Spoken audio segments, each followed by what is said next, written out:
星期四来看这几天，因为受到太平洋高压甲西南风的影响，天气其实真热真热。气象局讲，到礼拜拢是同款遮尔烧热。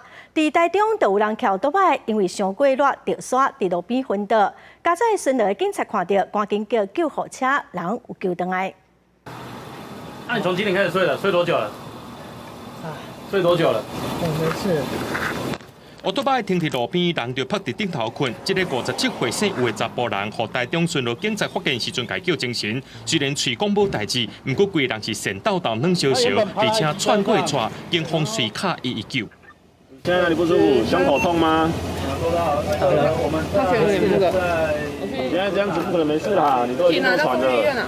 警方表示，迄当时接近中昼，台中的温度有到36度。何况这个查甫人就医了后，才发现讲天气伤过热，必须移去治疗急性腰肌衰竭。若搁拖落去，可能会无命。加在治疗了后，已经顺利出院啊。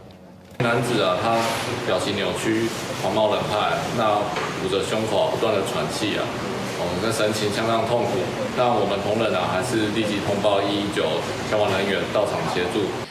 全台湾这几天温度真悬，气象局初七发布高温预警，受到太平洋高压加西南风的影响，台北、新北、花莲、台东有机会出现38度的高温。亲像这款热气片的天气会一直到礼拜。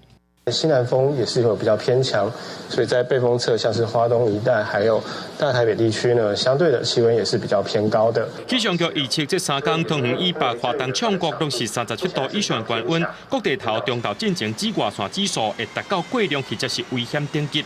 民众出外的时阵，就要注意水分，而且要防止晒日头。记者综合报道。